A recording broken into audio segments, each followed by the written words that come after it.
열왕기상 말씀은 크게 두 부분으로 나눌 수 있습니다. 1장부터 11장까지 그리고 12장부터 마지막 장까지 이렇게 크게 두 부분으로 나눌 수 있는데요. 1장부터 11장까지는 솔로몬 왕에 관해서 말씀을 하고 있습니다. 그리고 12장부터 마지막 장까지는 분열 왕국에 대해서 말씀을 하고 있죠. 이스라엘의 왕이죠. 사울 왕과 다윗과 솔로몬의 왕, 이 세 왕 시대는 통일왕국 시대였습니다. 이렇게 통일왕국 시대로 지내다가 솔로몬이 죽은 이후에 그 나라가 둘로 나누어졌는데 12장은 그 나라가 어떻게 둘로 나누어졌는가 이런 것에 관해서 말씀을 하고 있습니다. 11장 41절 이유를 보시면 솔로몬이 죽었다 이렇게 말씀을 하고 있죠. 지혜의 왕인데 그 왕도 죽었습니다. 그런데 그 왕이 몇 년 동안 나라를 다스렸는가 하면 40년 동안 나라를 다스렸다 이렇게 말씀하고 있죠. 그가 40년 동안 통치를 한 이후에 그 다음에 그의 아들이 왕이 되었는데 누가 이스라엘의 왕이 되었는가 하면 르호보암이라는 사람이 이스라엘의 왕이 되었습니다. 그가 왕이 된 이후에 솔로몬의 아들이죠. 르호보암이 왕이 된 이후에 무엇을 했을까요? 1절 보면 르호보암 왕이 세겜으로 갔다 이렇게 말씀하고 있죠. 르호보암이 세겜으로 간 이유가 무엇인가 하면 온 이스라엘이 그를 왕으로 삼고자 했기 때문에 세겜으로 갔다고 했습니다. 솔로몬의 아들이잖아요. 그리고 솔로몬이 죽고 그 다음에 솔로몬을 이어서 왕이 된 사람입니다. 그렇기 때문에 르호보암이 당연히 왕이다 이렇게 생각을 해야 될 것 같지 않습니까? 그런데 이스라엘 백성들은 그렇게 생각하고 있지 않습니다. 그를 이제 왕으로 삼겠다 이렇게 말을 하고 있어요. 우리는 선왕이 죽고 그 이후에 아들이 왕이 되면 당연히 그 사람이 왕이고 당연히 그 사람이 나라를 통치한다 이렇게 인정을 합니다. 통치자로 다 받아들이죠. 그런데 이스라엘 백성들은 그렇게 하고 있지 않죠. 물론 솔로몬 시대는 그렇지 않았습니다. 솔로몬이 왕이 될 때는 다윗이 그 아들 솔로몬을 왕으로 선포하고 그리고 백성들이 그냥 인정하는 그런 절차 없이 다 기뻐해서 왕으로 등극을 했습니다. 그런데 다윗이 왕이 될 때는 또 그렇지 않았습니다. 우리가 말씀을 한 구절 살펴보도록 하겠습니다. 사무엘하 5장 3절 말씀 살펴보도록 하겠습니다. 사무엘하 5장 3절입니다. 사무엘하 5장 3절 말씀입니다. 한 절이니까요. 우리가 한 목소리로 같이 읽도록 하겠습니다. 사무엘하 5장 3절입니다. 찾으셨죠? 사무엘하 5장 3절 한 목소리로 한 절 같이 읽겠습니다. 시작. 이에 이스라엘 모든 장로가 헤브론에 이르러 왕에게 나오매 다윗 왕이 헤브론에서 여호와 앞에 그들과 언약을 맺음에 그들이 다윗에게 기름을 부어 이스라엘 왕으로 삼으니라. 아멘. 이 말씀은 이스라엘 백성들이 다윗을 왕으로 삼는 장면을 기록을 하고 있죠. 다윗은 이미 헤브론에서 유다 지파의 왕이 되었습니다. 그가 유다 지파의 왕이 된 이유가 무엇인가 하면 아직까지 사울의 아들 이스보셋이라는 사람이 나머지 지파의 왕으로 있었기 때문에 그렇습니다. 유다 지파의 왕이 될 때도 헤브론에서 유다 지파의 장로들이 모여서 그에게 기름을 붓고 그를 왕으로 삼았습니다. 그때도 언약을 맺어요. 그런데 시간이 한 6년, 7년 지나니까 사울의 아들 이스보셋이 죽게 되었습니다. 그러자 남은 지파, 이스라엘의 장로들이 헤브론에서 와서 다윗을 온 이스라엘의 왕으로 삼고자 했습니다. 그런데 5장 3절을 보면 무엇이라고 했습니까? 여호와 앞에서 그들과 언약을 맺었다 이렇게 말씀하고 있습니다. 백성들이 다윗을 왕으로 인정하겠습니다 이렇게 약속을 했다는 것이죠. 다윗도 백성들과 약속해서 언약을 맺고 온 이스라엘의 왕으로 백성들을 통치하겠습니다 이렇게 약속을 했다는 거예요. 당연히 왕이 된 것이 아니라 서로 약속했습니다. 그렇게 약속한 이후에 머리에 기름을 붓고 왕으로 인정을 했습니다. 이스라엘의 왕이 되는 것은 그냥 이스라엘의 왕이 되는 것이 아닙니다.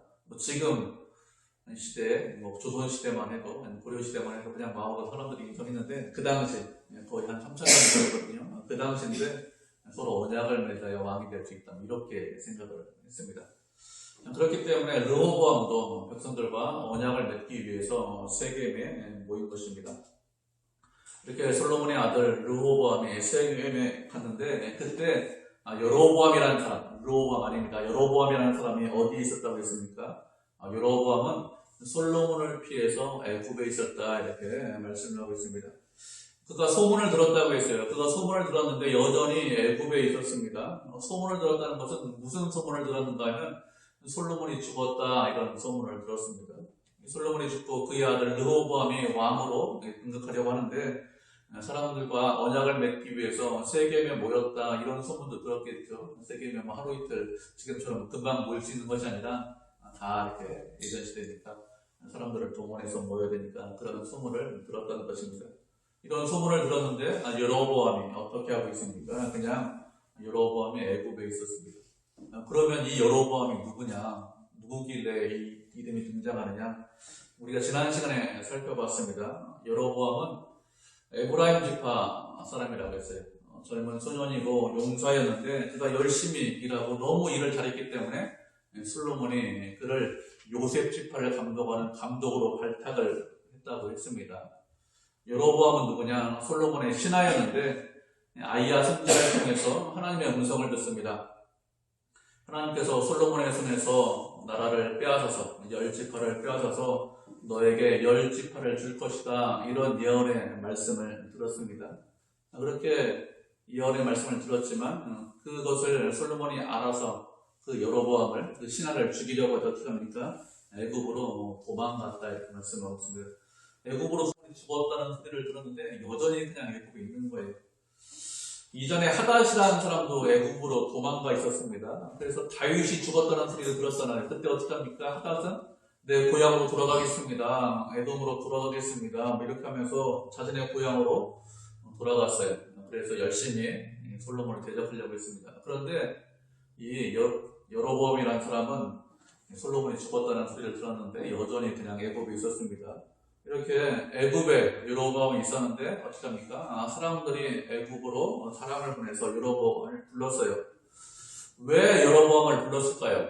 3절을 보면은 여로보암을 통해서 솔로몬의 아들인 르호보암에게 어떤 요구를 하기 위해서 불렀다 이렇게 말씀을 하고 있습니다.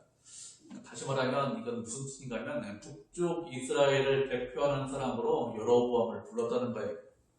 북쪽 이스라엘에 여로보암만한 사람이 없다는 것입니다. 여로보암이 가장 크고 훌륭한 사람이다 이렇게 대표하는 사람으로 불렀습니다. 솔로몬 시대 때 고위 관료를 했기 때문에 이 정도 하면 우리를 대표하는 사람 정도 되겠다 이렇게 생각을 한 것입니다. 그렇게 대표를 불러서 새로 등극하는, 새로 취임하는 왕에게 어떤 요구를 하려고 하는 것입니다. 그러면 이렇게 백성들이 세겜에 모여서 여로보암과 함께 왕에게 요구를 하려고 하는데 무엇을 요구하려고 할까요? 4절을 보면 이렇게 말씀하고 있습니다. 왕의 아버지 솔로몬이죠. 우리의 멍에는 참 무겁게 있는데 왕은 그렇게 아버지처럼 선왕처럼 우리에게 고역을 시키거나 멍에를 좀 무겁게 하는 것이 아니라 가볍게 좀 만들어 주십시오. 그렇게 멍에를 좀 가볍게 하면, 일을 좀 쉽게 만들어 주시면 그러면 저희들이 왕을 잘 섬기겠습니다. 이렇게 요청하고 있죠. 솔로몬의 아들이 왕으로 등극했는데 그런데 노역을 좀 가볍게 해달라 이렇게 요청을 하고 있습니다. 이것은 솔로몬 시대에 아주 힘들었다, 고생을 많이 했다는 것입니다. 솔로몬이 이스라엘 백성들을 노예처럼 부렸다 이런 뜻이겠죠. 이스라엘 백성들이 출애굽한 이유가 무엇입니까? 이스라엘 백성들이 출애굽해서 가나안 땅에서 정착해서 하나님께서 살게 하셨는데 그렇게 가나안 땅에 정착해서 살게 하신 이유가 무엇일까요? 애굽에 있을 때는 노예로 있었는데 가나안 땅에 와서는 자유롭게 살면서 하나님을 예배하고 찬송하는 그런 백성으로 살라고 그래서 출애굽 시키신 것입니다. 그런데 솔로몬 시대에 와서 어떻게 되었다는 것입니까? 솔로몬 시대에 와서 다시 노예가 되었다 이런 뜻입니다. 솔로몬이 성전을 건축하고 왕궁을 건축하는 20년 동안에는 크게 문제가 없었습니다. 백성들이 그렇게 어렵지 않았습니다. 그런데 성전과 왕궁만 건축했느냐? 그렇지 않다고 했습니다. 지난 시간에 살펴보았는데 밀로도 건축하고 그리고 예루살렘 성의 무너진 부분도 수축했다고 했습니다. 이런 것들만 다시 건축했느냐? 그렇잖아요. 역대하 8장에 보면 솔로몬의 치적이 잠깐 나오는데 솔로몬이 국보성도 많이 건축하고 그리고 병거성도 많이 건축했다 이런 말씀이 있습니다. 국고성을 건축했다는 것은 이 곡식을 모아두는 그런 성을 건축을 했다는 것입니다. 그 당시 세금은 무엇으로 세금을 냈느냐? 이 곡식으로 세금을 냈습니다. 세금을 많이 거두면 어떻게 합니까? 그 세금을 복원해야 되는데 성을 지어서 복원하는 거예요. 그런 국고성 그리고 병고성은 병거를 많이 모아두는 전쟁을 때문에 예비하는 전쟁을 방어하는 그런 성을 또 많이 건축했다는 것입니다. 이런 건축에 백성들이 많이 동원되기 때문에 좀 쉽게 해달라, 좀 멍해를 좀 내려놓게 해달라 이렇게 요청을 하고 있는 것이죠. 노역을 좀 가볍게 해달라고 했습니다. 솔로몬이 왕으로 있던 시대에는 이런 요청을 감히 하지 못했어요. 왜요? 솔로몬이 지혜의 왕이잖아요. 워낙 뛰어난 왕이고 아주 강력한 힘을 가지고 통치했기 때문에 그냥 숨죽이고 있었습니다. 불만이 있었겠죠. 그런데 불만이 있지만 숨죽이고 있다가 이제 그가 죽고 그 아들이 왕이 되니까 요청을 하는 것입니다. 이제 우리가 잘 섬길 테니까 좀 가볍게, 멍에를 좀 가볍게 해주십시오. 그렇게 요청을 하고 있는 것입니다. 충분히 이해가 가죠. 그러니까 그 르호보암, 솔로몬의 아들 르호보암 왕이 무엇이라고 합니까? 즉시 그래 내가 가볍게 해주겠다 이렇게 대답한 것이 아니라 3일 있다 와라. 3일 있다 오면 내가 대답을 해주겠다 이렇게 이야기를 합니다. 3일간의 시간을 달라는 것이죠. 어떻게 대답을 할지 내가 생각해보고 대답을 하겠다는 것입니다. 그렇게 해서 백성들이 돌아가자. 그러자 왕은 이 문제를 어떻게 해결을 해야 되는지 사람들에게 물어봤습니다. 누구에게 물어보았는가 하면 나이가 많은 신하들에게 먼저 물어봤다고 했습니다. 나이가 많은 신하들 누구일까요?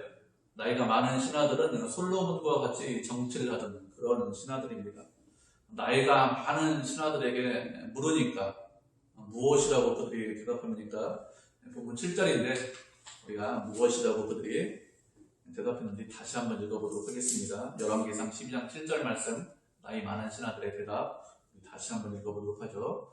같이 읽겠습니다. 한 절이니까 시작. 대답하여 이르되 왕이 만일 오늘 이 백성을 섬기는 자가 되어 그들을 섬기고 좋은 말로 대답하여 주시면 그들이 영원히 왕의 종이 되리이다. 하나. 아멘. 나이가 많은 신하들, 경험이 많은 신하들, 솔로몬과 같이 정치했던 신하들이 대답하기를 왕이 백성을 섬기는 자가 되고 그들을 섬기고 그들에게 좋은 말을 하면 그러면 그 백성들이 영원히 당신의 종이 될 것입니다. 이렇게 대답을 하고 있습니다. 나이 많은 신하들이 무엇이라고 충고했습니까? 백성을 섬기십시오. 백성을 사랑하십시오. 되게 훌륭한 왕입니다. 이렇게 충고를 했다는 것입니다. 왕이기 때문에 힘이 있습니다. 능력이 있습니다. 권력이 있습니다. 그래서 백성 위에 군림하고 그리고 왕 마음대로 당신 마음대로 나라를 통치하는 것이 아니라 백성들을 섬기고 사랑하라는 것이죠. 그들에게 좋은 말로 대답을 하는 것입니다. 좋은 말로 대답을 하는 것은 무슨 뜻입니까? 노역을 좀 줄여달라는 것입니다. 솔로몬 시대에 어려웠다, 힘들었다. 솔로몬이 풍요롭게 살게 했지만 그래도 힘들고 어려웠으니 그러니 그 어렵고 힘든 것들을 좀 이해해 주십시오. 그렇게 하면 백성들의 짐을 좀 가볍게 해주면 그들이 영원히 종이 될 것이다. 영원히 당신을 섬기고 당신과 함께 할 것이니 그러니 좀 부드러운 말로 좋은 말로 대답을 해주십시오. 이렇게 충고를 했습니다. 나이 많은 신하들이 충고 참 잘했죠. 바른 충고, 아주 좋은 충고를 했습니다. 백성이 왕을 섬겨야 됩니다. 이렇게 말씀을 하고 있는데 이 말씀을 보면 무슨 말씀이 무엇이 떠오릅니까? 이 말씀을 보면 예수님께서 우리에게 하신 것이 떠오르죠. 예수님께서 어떻게 하셨습니까? 왕으로 이 땅에 오셨습니다. 그런데 우리를 사랑하시고 우리를 섬기셨습니다. 그리고 말씀하시기를 인자가 온 것은 섬김을 받기 위해서 이 땅에 오신 것이 아니라고 했어요. 섬기기 위해서 이 땅에 오셨다고 했습니다. 당신의 목숨을 많은 사람들의 대성물로 주기 위해서 이 땅에 오셨다. 왕으로 오셨는데 섬기고 종이 되기 위해서 오셨다. 이렇게 말씀을 하셨습니다. 하나님께서 르호보암을, 솔로몬의 아들인 르호보암을 이스라엘의 왕으로 삼으셨습니다. 왜 그를 왕으로 삼으셨을까요? 백성을 사랑하고 섬기라, 하나님을 사랑하고 섬기라고 그렇게 왕으로 삼아주신 것입니다. 마음대로 힘이 있으니까 마음대로 다스리고 억압하라고 왕으로 삼은 것은 아닙니다. 그렇기 때문에 왕이 좋은 충고를 들었으면 어떻게 될까요? 그 좋은 충고대로 그렇게 행동하면 됩니다. 솔로몬의 아들이 된 것도 뭐죠? 하나님의 은혜죠. 솔로몬의 아들이 르호보암 한 사람밖에 없을까요? 그렇지 않죠. 여럿이 있을 거 아닙니까? 그 중에서 많은 아들들 중에서 그가 왕으로 되었습니다. 그것도 누구의 은혜죠? 하나님의 은혜입니다. 여러 왕 중에서 수십 명 있는데 아들 중에서 그 중에서 한 사람 뽑아서 왕이 되는데 그것도 하나님의 은혜죠. 이렇게 생각을 하면 그렇지 모든 것이 하나님의 은혜니 나이 많은 신하들 참 지혜롭게 대답했으니까 그렇게 충고대로 하겠다 이렇게 하면 얼마나 좋겠습니까? 그런데 르호보암은 그렇게 하지 않았어요. 나이가 많은 신하들이 충고했는데 8절을 보면 무엇이라고 했다고 했습니까? 어떻게 했는가 하면 8절을 보면 그 충고를 버렸다 이렇게 말씀하고 있습니다. 좋은 말을 들었지만 바른 말을 들었지만 그 좋고 바른 말을 그냥 버려버렸습니다. 이렇게 나이가 많은 신하들의 충고를 버리고 누구에게 물었습니까? 누구에게 물었는가 하면 자신과 함께 자라난 그런 젊은 사람들에게 물었어요. 자신과 함께 자라난 이 젊은 사람들에게 물었습니다. 르호보암이 젊은 사람들에게 물었다고 했는데 이 젊은 사람들이 나이가 어느 정도 됐을까요? 르호보암이 왕이 될 때 나이가 몇 살일까요? 잘 모르시죠? 이 본문에는 나와 있지 않습니다. 열왕기상 14장 21절에 보면 그가 왕이 될 때 나이가 몇 살이고 몇 년간 통치했고 그의 어머니가 누구다 이런 말씀이 있습니다. 왕이 될 때 나이가 41살이다 이렇게 말씀을 하고 있어요. 그리고 17년 동안 왕으로 통치를 했습니다. 그뿐만 아니라 르호보암의 어머니는 나아만데 암몬 사람이다 이렇게 말씀을 하고 있습니다. 왕위에 오를 때 41살에 왕위에 올랐기 때문에 젊은 사람들에게 물어봤다는 것은 자신과 나이가 비슷한 사람들에게 40대 초반이나 40대 이쪽 저쪽 되는 사람들에게 물었습니다. 이 사람들을 누구라고 했냐면 르호보암과 함께 자라난 사람들이다 이렇게 말씀을 하고 있습니다. 르호보암과 함께 자랐다는 것은 어릴 때부터 이 사람들이 친구라는 것입니다.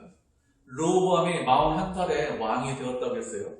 그러면 그가 언제 태어났습니까? 41년 전에 태어났겠죠. 그렇죠. 그런데 41년 전에 태어났다는 것은 무슨 뜻이에요? 솔로몬이 왕으로 몇 년 동안 있었습니까? 40년 동안 있었다고 했습니다. 그럼 언제 태어났다는 얘기예요? 솔로몬이 왕이 되기 1년 전에 태어났다 이런 뜻입니다. 그런 거의 왕자로 태어난 것입니다. 왕자로 태어나서 왕궁에 있으면서 무엇을 보았을까요? 어릴 때는 성전과 왕궁을 건축하는 것을 보았습니다. 한 20년 동안 솔로몬이 성전과 왕궁을 건축하는 것을 보았죠. 그리고 20년 이후에 성인이 되어서는 그가 무엇을 보았습니까? 솔로몬이 백성들을 위해서 백성들을 억압하고 군림하는 것 이런 것들을 다 보았습니다.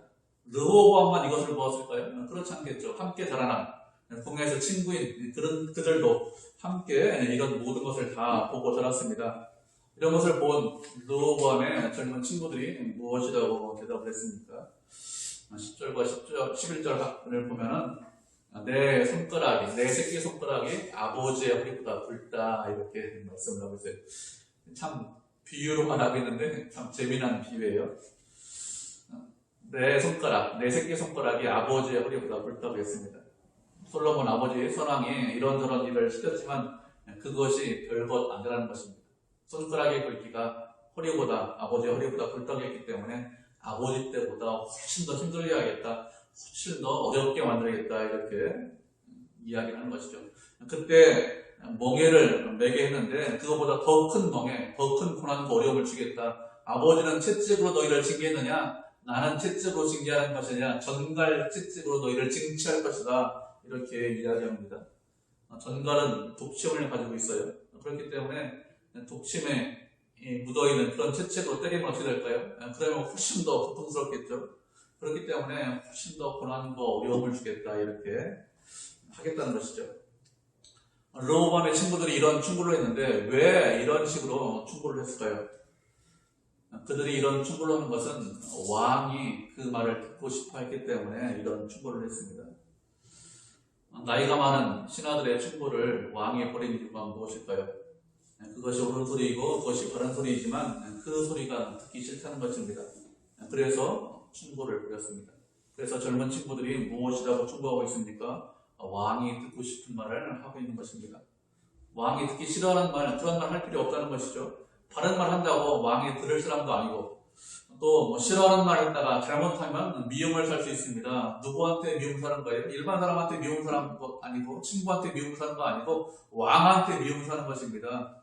어떻게 될까요? 출세길 막힙니다. 당연하죠. 그러니까 내 앞길을 위해서 좋은 말, 왕이 듣기 좋은 말 하는 것입니다.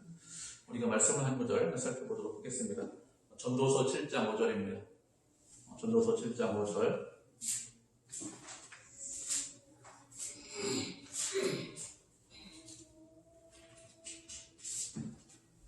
시편 잠언 전도서입니다. 전도서 7장 5절입니다. 찾으셨죠? 한 절이니까 우리 전도서 7장 5절 한 절만 같이 읽겠습니다. 시작. 지혜로운 사람의 책망을 듣는 것이 우매한 자들의 노래를 듣는 것보다 나으니라. 아멘. 전도서는 솔로몬이 지었는데 무엇이 지혜이고 무엇이 지혜가 아닌지, 어리석은 것인지 7장 5절부터 12절까지 잘 설명을 하고 있습니다. 지혜로운 사람의 책망을 듣는 것이 우매한 자의 노래를 듣는 것보다 훨씬 더 좋다, 훨씬 더 낫다, 이렇게 말씀을 하고 있습니다. 인간은 누구나 다 노래를 듣고 싶어 하지 책망을 듣고 싶어 하는 사람이 있을까요? 책망이라는 것은 다른 말로 하면 쓴소리지 않습니까? 가슴에 걸리는 소리, 듣기 싫은 소리입니다. 그렇기 때문에 책망을 듣는 것보다는 노래를 듣는 것이 훨씬 더 우리의 마음이 편하고 좋습니다. 그런데 무엇이 더 지혜롭다고 했습니까? 어리석고 미련한 자들의 노래를 듣기보다는, 좋은 소리를 듣기보다는 지혜로운 자의 책망을 듣는 것이 훨씬 더 좋다, 이렇게 말씀을 하고 있습니다. 우리가 듣기 좋은 소리만 들으려고 한다면, 싫은 소리, 쓴소리, 이런 소리를 듣기 싫어한다면 그 사람은 어떻게 될까요? 만약에 그렇게 어떤 사람이 싫은 소리, 쓴소리를 듣기 싫어한다면 그 사람은 어리석은 사람이 될 것입니다. 그 사람은 더 이상 잘하고 성장하지 못하겠죠. 하나님께서 우리를 책망을 하실 때가 있습니다. 왜 우리를 책망을 하실까요? 왜 우리를 책망하시는가 하면 우리의 부족한 부분이 있는데, 우리의 연약한 부분이 있는데, 그런 부족한 부분을 채우고 연약한 부분을 더 강하게 만들기 위해서, 그래서 책망을 하실 때가 있습니다. 그런데 사람들이 그런 책망받는 것을 싫어합니다. 왜 책망받는 것을 싫어할까요? 그런가 하면 내가 부족한다는 것을 인정하지 않기 때문에 그렇습니다. 다른 한편으로는 또 교만하기 때문에, 내가 부족하지 않아서, 내가 성장했기 때문에 더 이상 싫은 소리 듣기 싫다, 이렇게 생각을 하는 것이죠. 우리는 이렇게 생각하지 않으셔야 됩니다. 하나님께서 말씀으로 우리를 책망하실 때 이 말씀이 나에게 하는 말씀이다, 이런 말씀으로, 그런 마음으로 말씀을 들어야 되겠죠.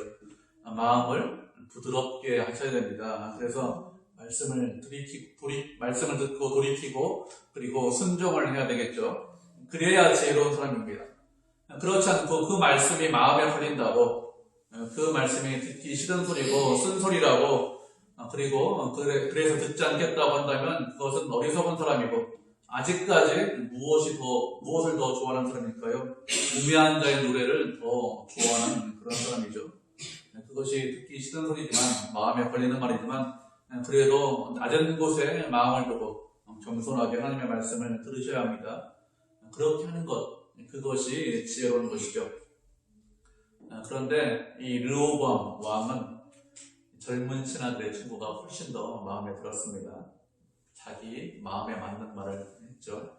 그래서 3일이 지난 이후에 여로보암과 백성들이 그 왕 앞에 왔을 때 무엇이라고 대답합니까? 13절을 보면 왕이 포악한 말로 대답했다, 이렇게 말씀하고 있습니다.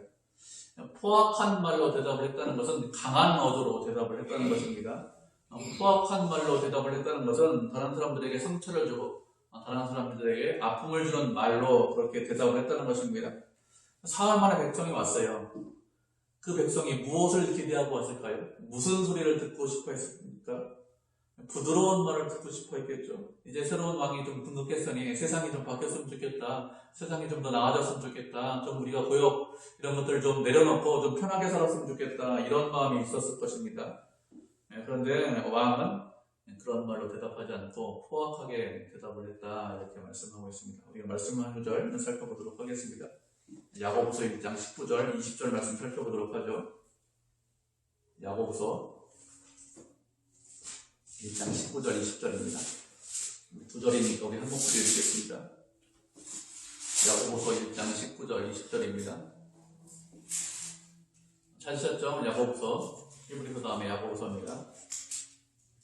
1장 19절 20절 두 절 우리 한 목소리로 같이 읽겠습니다. 시작. 내 사랑하는 형제들아 너희가 알지니 사람마다 듣기는 속히하고 말하기는 더디하며 성내기도 더디하라. 사람이 성내는 것이 하나님의 의를 이루지 못함이라. 아멘. 야고보 사도가 형제들에게 편지를 쓰면서 말씀하기를 너희가 알아야 된다 이렇게 말씀을 하고 있습니다. 알아야 된다는 것은 그렇게 행하라는 것입니다. 그렇게 살라는 것이죠. 무엇을 행하느냐, 어떻게 살아야 되느냐, 듣기는 속히하고 말하기도 더디하고 또 화내고 성내는 것도 더디하라고 했습니다. 듣기는 속히라고 했는데 무슨 뜻입니까? 그 사람의 이야기를 잘 들으라는 얘기죠. 그 사람의 이야기를 경청하라고 했습니다. 그렇게 듣기는 속히하지만 잘 듣지만 그렇지만 말하는 것은 더디하라고 했습니다. 다른 사람에게 말할 때는 급한 마음을 가지고 말을 하지 말라는 것입니다. 많이 생각한 이후에 말을 하라는 것입니다. 말을 할 때는 특별히 무엇을 생각해야 되느냐, 세 가지를 특별히 생각을 해야 됩니다. 어떤 것 세 가지냐면 그 말이 정직한 말인지 정직하지 않은 말인지를 생각하셔야 돼요. 바른 말인지 바르지 않은 말인지 생각하고 그리고 바른 말만 해야 되겠죠. 바른 말이 아닌 거짓말도 좀 섞어서 해도 별 문제가 없겠지 이렇게 생각하면 문제가 있습니다. 첫 번째가 그것이고 두 번째 할 것이 무엇이냐, 그 말이 바른 말이죠. 정직한 말입니다. 그렇지만 그 말이 꼭 필요한 말인가 꼭 필요하지 않은 말인가 이것을 생각을 하셔야 됩니다. 꼭 필요한 말을 해야 돼요. 정직한 말이지만 필요하지 않은 말 그거 할 필요 없습니다. 필요한 말만 하시면 됩니다. 세 번째는 무엇입니까? 정직한 말이고 바른 말이고 꼭 필요한 말인데 어떻게 되죠? 그 사람에게 도움이 되는 말인지 아니면 도움이 되지 않는 말인지 생각한 후에 말을 하는 것입니다. 천천히 대답을 하고 생각을 하고 대답을 하라는 것은 바른 말을 하고 정직한 말을 하고 그리고 필요한 말을 하고 도움이 되는 말을 해라 이렇게 말씀하는 것입니다. 그리고 또 무엇이라고 했습니까? 성내기는 더디하라고 했습니다. 성내는 것은 화를 내고 분을 내는 것을 말합니다. 성내기를 더디하라 이렇게 말씀하고 있지만 사람이 화를 내고 분을 내지 않을 수 있느냐? 그런 것은 아닙니다. 화를 내고 분을 낼 수도 있습니다. 그렇지만 화를 내고 분을 내는 것도 천천히 해라. 급하게 하지 말고 천천히 해라 이렇게 말씀하고 있습니다. 왜 그러면 급하게 화를 내는 것이 아니라 천천히 화를 내라고 말씀하고 있을까요? 왜 그런가 하면 화를 내는 것으로 하나님의 의를 이루지 못하기 때문에 그렇다 이렇게 말씀하고 있습니다. 하나님의 의를 이루지 못한다는 것은 다른 말로 하면 무슨 뜻이냐? 공평하게 행동하지 못한다는 거예요. 공의롭게 행동하지 못한다는 것입니다. 화를 내면 그렇게 공의롭게 정의롭게 행동할 수 없기 때문에 화를 내지 말라는 것입니다. 하나님께서 우리에게 원하시는 것은 무엇이죠? 공평하게 정의롭게 행동하기를 원하십니다. 그런데 화를 내면 어떻게 됩니까? 화를 다 내보시니까 알잖아요. 우리가 화를 내면 여러 가지를 생각하지 못합니다. 그렇기 때문에 화를 내면 한 가지만 딱 생각하죠. 그러면 공정하게 행동할 수가 없어요. 판단할 수가 없습니다. 그냥 자신의 감정에 충실합니다. 그런데 감정에 충실한 게 바른 수 있지만 그렇지만 대부분 어떻죠? 대부분은 그렇지 않습니다. 대부분의 경우에는 다른 길이 있고 다른 방법이 있는데 화를 내는 것 때문에 그런 다른 길과 다른 방법을 보지 못하는 경우가 많습니다. 그래서 의를 이루지 못한다 이렇게 말을 하고 있는 것입니다. 또 화를 내면 어떻게 됩니까? 화를 내면 우리의 마음이 강팍해집니다. 그래서 바울이 무엇이 하겠습니까? 에베소서에 보면 분을 내어도 죄를 짓지 말아라. 그리고 해가 지도록 분을 품지 말아라 이렇게 말씀하셨습니다. 상대방이 잘못했어요. 누가 봐도 다 잘못했습니다. 그렇기 때문에 얼마든지 화를 낼 수 있고 분을 품을 수 있습니다. 그렇지만 그렇게 화를 내고 분을 품을 때도 그래도 죄를 짓지 말아라. 그리고 해가 지도록 그 분을 마음에 품지 말라고 했습니다.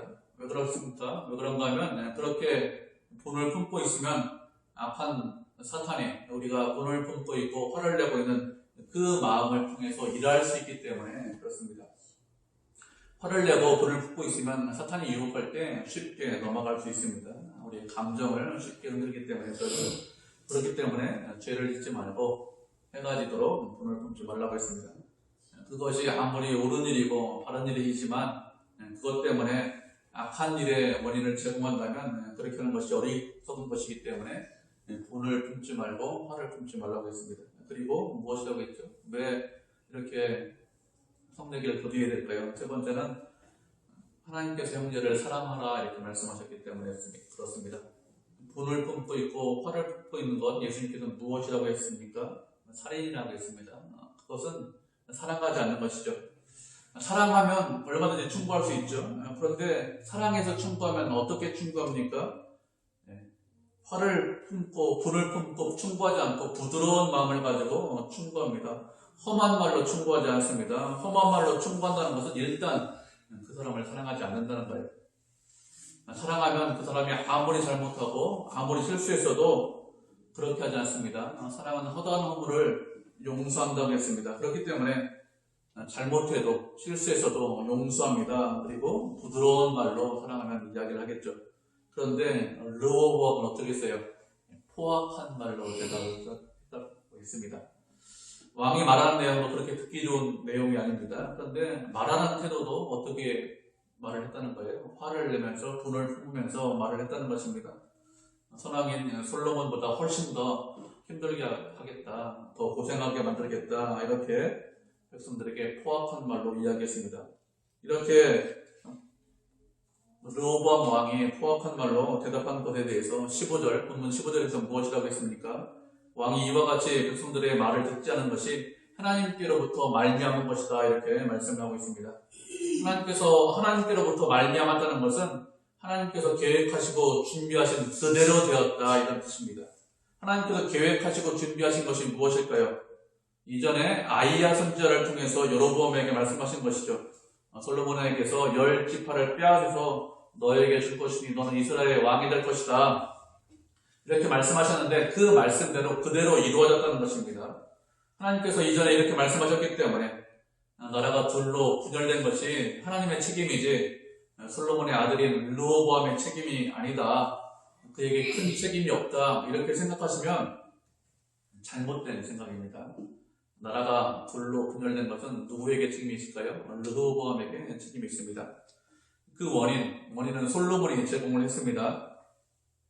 솔로몬이 우상을 숭배하고 그리고 그 마음이 하나님을 떠났기 때문에 그 죄로 인해서 하나님께서 나라를 둘로 찢겠다, 둘로 나누겠다 이렇게 말씀하셨습니다. 그런데 르호보암 왕 때, 그 아들 때 그렇게 하겠다고 하셨습니다. 르호보암이 잘못해서 나라가 둘로 나누어진 것이죠. 이스라엘 백성들이 애굽에서 출애굽할 때 하나님께서 바로의 마음을 어떻게 하셨다고 했습니까? 바로의 마음을 강팍하게 하셨다 이렇게 말씀을 하고 있죠. 애굽에 10가지 재앙을 내렸습니다. 그런데 그런 재앙이 있는 동안에 하나님께서 바로의 마음을 강팍하게 만드셨습니다. 강팍하게 하셨다는 것은 그 마음을 더욱더 악하게 만드셨다 이런 뜻이 아닙니다. 바로는 본래부터 강팍한 마음을 가지고 있었습니다. 하나님을 대적해야겠다, 이스라엘 백성들을 계속 붙잡아 놓고 노예로 만들겠다 이런 강팍한 악한 마음을 가지고 있었는데 하나님께서 어떻게 하셨다고요? 그 마음 그대로 주셨다 이런 뜻입니다. 악한 마음 그대로 주셨습니다. 그래서 어떻게 했죠? 계속해서 하나님을 대적하고 하나님의 뜻에 순종하지 않았습니다. 어리석고 미련하게 행동을 했죠. 르호보암도 마찬가지입니다. 이스라엘이 둘로 나누어진 것이 하나님께로부터 나왔다 이렇게 말씀하셨는데 무슨 뜻이냐? 르호보암이 어리석게 행동하고 있는데 그 어리석은 그 마음대로 그대로 주셨다는 것입니다. 악한 마음 그대로 주셨다는 것입니다. 만약에 르호보암이 낮은 마음, 겸손한 마음을 갖고 있었다면 하나님께서 어떻게 하셨을까요? 그에게 부드러운 마음을 주셨을 것입니다. 낮고 겸손한 마음으로 백성들을 섬기라고, 백성들을 사랑하라고 이런 생각을 가지면서 그런 생각을 했겠죠. 그런데 그는 낮고 겸손한 마음을 갖지 않았습니다. 교만하고 강팍한 마음을 갖고 있었습니다. 어떻게 그것을 할 수 있을까요? 어떻게 할 수 있는가 하면 그가 어려운 문제, 힘든 문제를 만났을 때 어떻게 하죠? 하나님께 여쭤보잖아요. 어렵고 힘든 일을 만나면 그러면 하나님께 여쭤봐야 되는데 여쭤보지 않고 누구에게 물어봅니까? 나이가 많은 신하들에게 물어보고 젊은 신하들에게 물어봤습니다. 그런데 어디에도 하나님께서 이 문제에 대해서 하나님께 여쭤보았다 이런 말씀이 없습니다. 왜 그가 하나님께 여쭤보지 않았을까요? 하나님께 여쭤보면 하나님께서 무엇이라고 응답을 하셨을까요? 무엇이라고 응답하고 하실지 르호보암이 알고 있는 것입니다.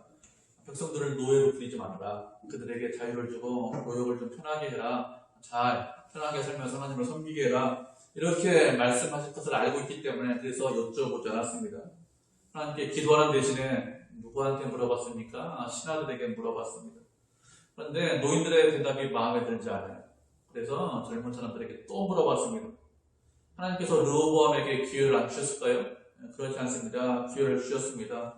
나라가 분열되지 않도록 하기 위해서, 통일 왕국의 왕으로 되게 하기 위해서 그에게 기회를 주셨습니다. 나이 많은 신하들을 통해서 하나님의 음성을 들을 수 있도록 하셨습니다. 그리고 3일 동안 시간이 있잖아요. 충분히 생각할 수 있습니다. 그렇지만 어떻게 했습니까? 그는 어리석게 행동했어요. 그의 어리석은 행동으로 인해서 나라가 둘로 나뉘게 되었습니다. 그것 때문에 하나님의 뜻대로 되었죠. 결국에 솔로몬의 신하인 여로보암이 북쪽 이스라엘의 왕이 되었습니다.